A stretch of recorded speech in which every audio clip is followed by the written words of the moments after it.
بسم اللہ الرحمن الرحیم۔ واقعہ کربلا اور حضرت امام زین العابدین علیہ السلام کے خطبات۔ کوفے میں آپ کا خطبہ۔ کربلا کے سلسلے میں آپ نے جو جا بجا خطبات ارشاد فرمائے، ان میں سے چند خطبات یہ ہیں۔ جو خطبہ آپ نے کوفے میں دیا، کوفے میں پہنچنے کے بعد امام زین العابدین علیہ السلام نے لوگوں کو خاموش رہنے کا اشارہ کیا۔ جب سب خاموش ہو گئے، آپ کھڑے ہوئے، خدا کی حمد و ثنا کی، حضرت نبی صلی اللہ علیہ وآلہ وسلم کا ذکر کیا، ان پر صلوات بھیجی، پھر ارشاد فرمایا، اے لوگو، جو مجھے پہچانتا ہے وہ تو پہچانتا ہی ہے، جو نہیں پہچانتا اسے میں بتاتا ہوں، میں علی بن حسین بن علی بن ابی طالب ہوں۔ میں اس کا فرزند ہوں جس کی بے حرمتی کی گئی، جس کا سامان لوٹ لیا گیا، جس کے اہل و عیال قید کر دیے گئے۔ میں اس کا فرزند ہوں جو ساحل فرات پر ذبح کر دیا گیا اور بغیر کفن دفن چھوڑ دیا گیا، اور شہادت حسین علیہ السلام ہمارے فخر کے لیے کافی ہے۔ اے لوگو، جو تمہیں خدا کی قسم دیتا ہوں، ذرا سوچو، تم نے ہی میرے پدر بزرگوار کو خط لکھا، اور پھر تم نے ہی ان کو دھوکہ دیا، تم نے ہی ان کے ساتھ عہد و پیمان کیا اور ان کی بیعت کی، اور پھر تم نے ہی ان کو شہید کر ڈالا۔ تمہارا برا ہو کہ تم نے اپنے لیے ہلاکت کا سامان مہیا کر لیا۔ تمہاری راہیں کس قدر بری ہیں، تم کن آنکھوں سے رسول اللہ صلی اللہ علیہ وآلہ وسلم کو دیکھو گے، جب رسول اللہ تم سے باز پرس کریں گے کہ تم لوگوں نے میری اطرت کا قتل کیا اور میرے اہل حرم کو ذلیل کیا، اس لیے تم میری امت میں سے نہیں ہو۔ دوسری مرتبہ دمشق کے شام میں آپ نے خطبہ کچھ اس طریقے سے فرمایا، جب حضرت زین العابدین علیہ السلام اہل حرم سمیت دربار یزید میں داخل کیے گئے اور ان کو منبر پر جانے کا موقع ملا تو آپ منبر پر تشریف لے گئے اور انبیاء کی طرح شیریں زبان میں نہایت فصاحت اور بلاغت کے ساتھ خطبہ ارشاد فرمایا، اے لوگو، تم میں سے جو مجھے پہچانتا ہے وہ تو پہچانتا ہی ہے، اور جو نہیں پہچانتا میں اسے بتاتا ہوں کہ میں کون ہوں۔ سنو، میں علی بن حسین بن علی بن ابی طالب ہوں۔ میں اس کا فرزند ہوں جس نے حج کیے، میں اس کا فرزند ہوں جس نے طواف کعبہ کیا اور سعی کی، اور میں پسر زمزم اور صفا ہوں۔ میں فرزند فاطمہ زہرا سلام اللہ علیہا ہوں۔ میں اس کا فرزند ہوں جو پس گردن سے ذبح کیا گیا۔ میں اس پیاسے کا فرزند ہوں جو پیاسا ہی دنیا سے اٹھا۔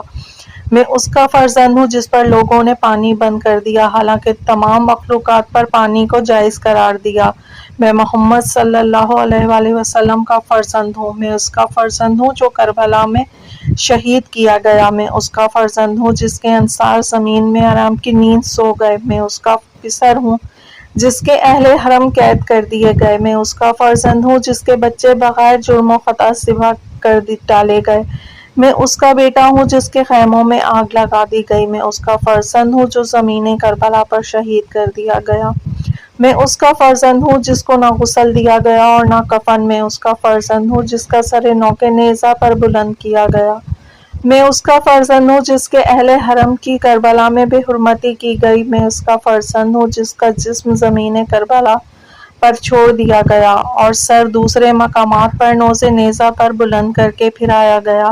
میں اس کا فرزند ہوں جس کے ارد گرد سوائے دشمنی کے کوئی اور نہ تھا۔ میں اس کا فرزند ہوں جس کے اہل حرم کو قید کر کے شام تک پھرایا گیا۔ میں اس کا فرزند ہوں جو بے یار و مددگار تھا۔ پھر امام علیہ السلام نے فرمایا، اے لوگو، خدا نے ہم کو 5 چیزوں سے فضیلت بخشی ہے۔ خدا کی قسم، ہمارے ہی گھر میں فرشتوں کی آمد و رفت رہی اور ہمیں معدن نبوت اور رسالت ہے۔ دوسری، ہمارے ہی شان میں قرآن کی آیتیں نازل کی گئیں اور ہم ہی نے لوگوں کو ہدایت کی۔ تیسرا، شجاعت ہمارے ہی گھر کی کنیز ہے، ہم کبھی کسی کی قوت و طاقت سے نہیں ڈرے، اور فصاحت ہمارا ہی حصہ ہے، جب فصاح فخر و مباحت کریں۔ چوتھا، ہم صراط مستقیم اور ہدایت کا مرکز ہیں اور اس کے لیے علم کا سرچشمہ ہے، جو علم حاصل کرنا چاہے، اور دنیا کے مومنین کے دلوں میں ہماری محبت ہے۔ پانچواں، ہمارے ہی مرتبہ آسمانوں اور زمینوں میں بلند ہے، اگر ہم نہ ہوتے تو خدا دنیا کو پیدا ہی نہ کرتا۔ ہر فخر ہمارے فخر کے سامنے پست ہے۔ ہمارے دوست روز قیامت سیر و سیراب ہوں گے اور ہمارے دشمن روز قیامت بدبختی میں ہوں گے۔ جب لوگوں نے امام زین العابدین علیہ السلام کا کلام سنا تو چیخ مار کر رونے اور پیٹنے لگے اور ان کی آوازیں بے ساختہ بلند ہونے لگیں۔ یہ حال دیکھ کر یزید گھبرا اٹھا کہ کہیں کوئی فتنہ نہ کھڑا ہو جائے۔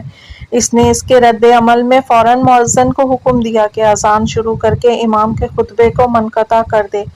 مؤذن گلدستہ اذان پر گیا اور کہا، اللہ اکبر، خدا کی ذات سب سے بزرگ و برتر ہے۔ امام نے فرمایا، تو نے ایک بڑی ذات کی بڑائی بیان کی اور ایک عظیم الشان کی عظمت کا اظہار کیا اور جو کچھ کہا حق کہا۔ پھر مؤذن نے کہا، اشہد ان لا الہ الا اللہ، میں گواہی دیتا ہوں کہ نہیں ہے کوئی معبود سوائے اللہ کے۔ امام نے فرمایا، میں بھی اس مقصد کی ہر گواہ کے ساتھ گواہی دیتا ہوں اور ہر انکار کرنے والے کے خلاف اقرار کرتا ہوں۔ پھر مؤذن نے کہا، اشہد ان محمد الرسول اللہ، میں گواہی دیتا ہوں کہ محمد مصطفیٰ اللہ کے رسول ہیں۔ یہ سن کر حضرت علی بن حسین رو پڑے اور فرمایا، اے یزید، میں تجھ سے خدا کا واسطہ دے کر پوچھتا ہوں، بتا حضرت محمد میرے نانا تھے یا تیرے؟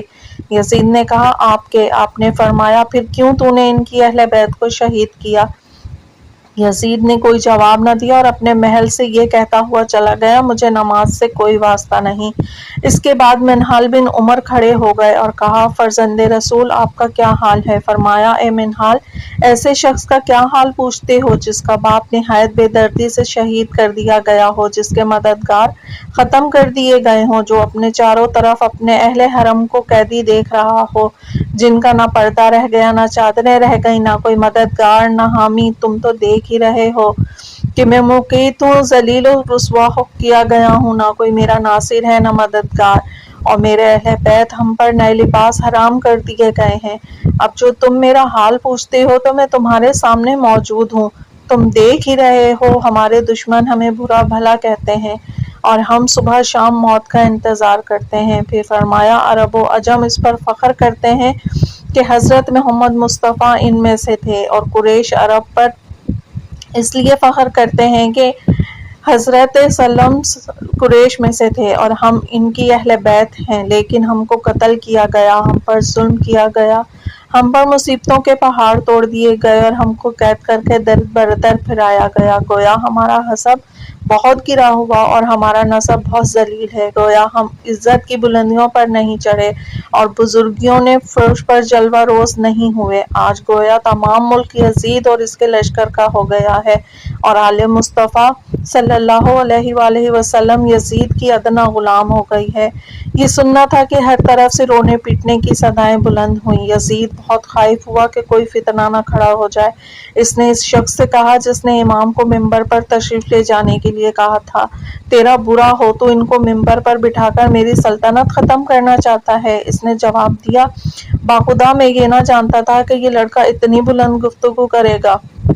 یزید نے کہا، کیا تو نہیں جانتا کہ یہ اہل بیت نبوت اور مادن رسالت کے ایک فرد ہیں؟ یہ سن کر مؤذن سے نہ رہ گیا۔ اس نے کہا، اے یزید، جب تو یہ جانتا تھا تو نے ان کے بطر بزرگوار کو کیوں شہید کیا؟ مؤذن کی گفتگو سن کر یزید برہم ہو گیا اور مؤذن کی گردن مار دینے کا حکم دے دیا۔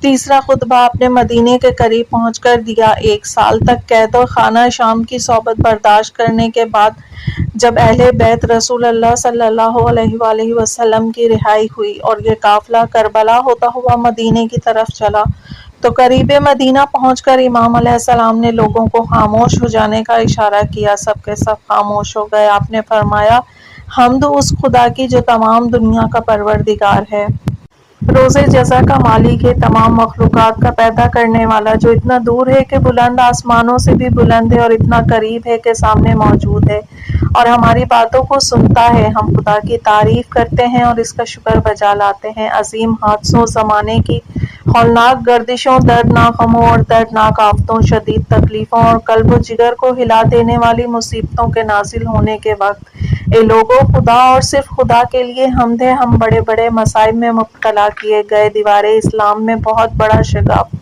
پڑ گیا، حضرت ابو عبداللہ حسین اور ان کے اہل بیت شہید کر دیے گئے، ان کی عورتیں اور بچے قید کر دیے گئے اور لشکر یزید نے ان کے سر مبارک کو بلند نیزوں پر رکھ کر شہروں میں پھرایا۔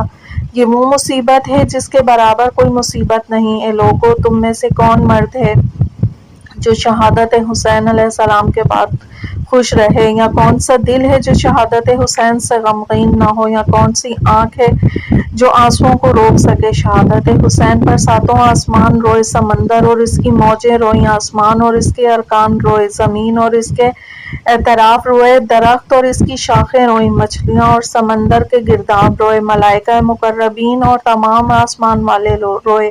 اے لوگو، کون سا قلب ہے جو شہادت حسین کی خبر سن کر نہ پھٹ جائے؟ کون سا قلب ہے جو محزون نہ ہو؟ کون سا کان ہے جو اس مصیبت کو سن کر جس سے دیوار اسلام میں رکھنا پڑ گیا بہرا نہ ہو؟ اے لوگو، ہماری یہ حالت تھی کہ ہم کشاں کشاں پھرائے جاتے تھے، در بدر ٹھکرائے جاتے تھے، ذلیل کیے گئے، شہروں سے دور تھے، گویا ہم کو اولاد ترک کے قابل سمجھ لیا گیا، حالانکہ ہم نے کوئی جرم نہ کیا تھا، نہ کسی برائی کا ارتکاب کیا تھا، نہ دیوار اسلام میں کوئی رخ نہ ڈالا تھا، اور نہ ان چیزوں کے خلاف کیا جو ہم نے اپنے آباء و اجداد سے سنا تھا۔ خدا کی قسم، اگر نبی صلی اللہ علیہ وآلہ وسلم بھی ان لوگوں کو ہم سے جنگ کرنے کے لیے منع کرتے تو یہ نہ مانتے، جیسا کہ حضرت نبی صلی اللہ علیہ وآلہ وسلم نے ہماری وصیت کا اعلان کیا، اور ان لوگوں نے نہ مانا، بلکہ جتنا انہوں نے کیا اس سے زیادہ سلوک کرتے ہیں۔ ہم خدا کے لیے ہیں اور خدا کی طرف ہماری بازگشت ہے۔